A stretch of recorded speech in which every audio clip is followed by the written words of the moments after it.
have any questions submitted, you guys.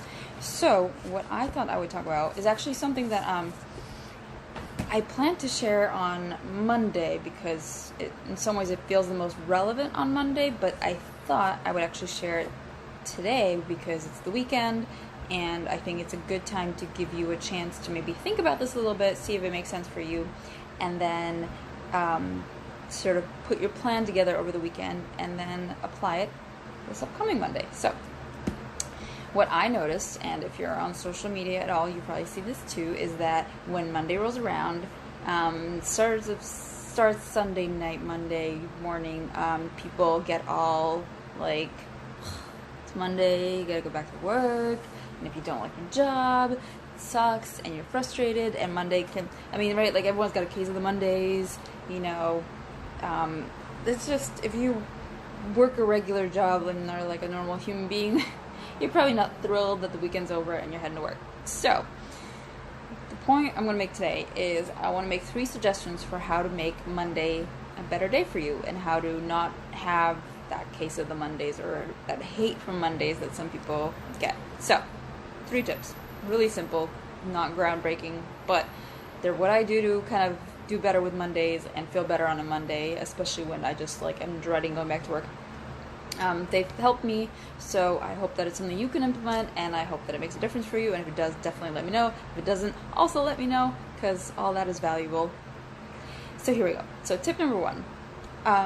If you don't do this, it is a little woo-woo, and I'm still a work in progress with this, but I find it really helpful to read my vision and look at my vision. So I have a planner where every quarter I write down sort of my dream life, where I'd like to be in a few years, and I make sure to spell out really specific things, so I don't just say something like, I want to be a millionaire, or I want to be my own boss. Like, that might be a cool part of it, but I spell out very, very specific things, like I want to work from home, I want to be able to donate $10,000 a year to charities that I care about, I want to publish a book, I want, I take all these things, and it's covers a lot of different fields in my life, so job, family, relationships, fulfilling things that you want to do, things you want to accomplish, I want to get my second master's, I want to get a master's in nutrition, that's what I plan to complete. So it's all these things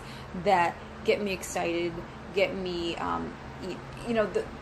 the point of the vision, right, is writing out your vision, is to take those things that you're excited about, that give you fulfillment, that they help you get up in the morning and feel excited about life. And the idea is that you have this vision revisit. Now, I read it every single day, or at least I try to do it every single day. And if you do it every day, especially on those days where you're like, I don't want to go to work, I hate work, it really, really helps you remember why you're working.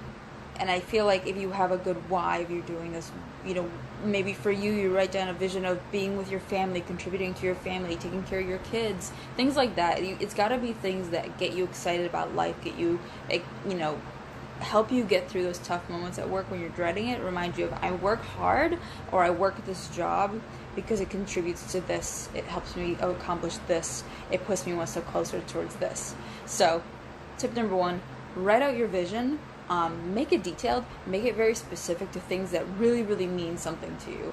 Make it tangible, specific things that, really will get you excited. Like, for instance, one of my things is to be able to go to Disney World at least 4 times a year. So that takes a lot of things, right, that have to come together for that. But I know that part of my vision is to be able to get down to Disney World multiple times a year. So that's a very specific thing. And it's measurable. It's something I can really work towards. So make sure that your vision includes things like that. So tip number 1, write out your vision, revisit it daily, but especially on a Monday morning if you're dragging your ass to work. So tip number 2, get moving in some way.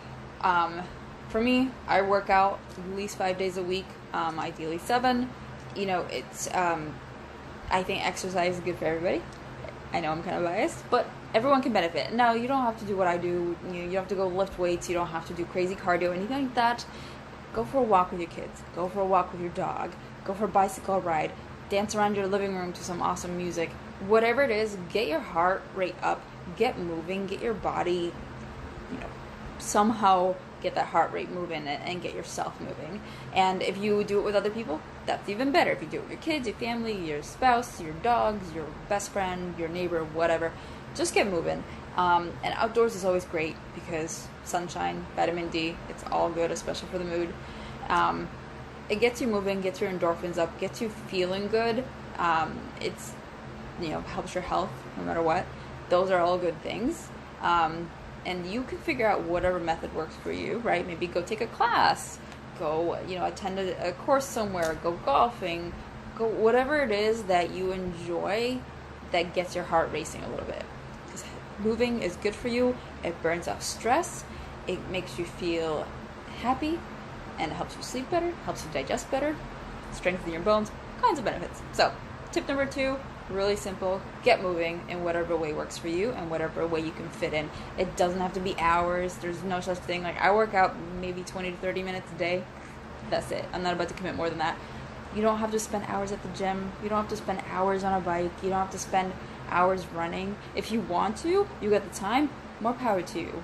But I'm just saying, it doesn't have to be anything crazy. It doesn't have to be super intense. Just get moving. Okay? Okay. So, tip number 1, vision. Tip number 2, exercise.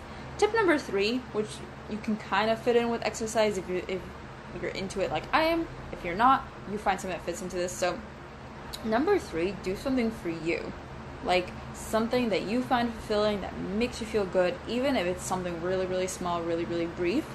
And why I say that is I would spend days when I used to work in the lab, right? I would spend, maybe a 10-hour day working, then commuting on the subway.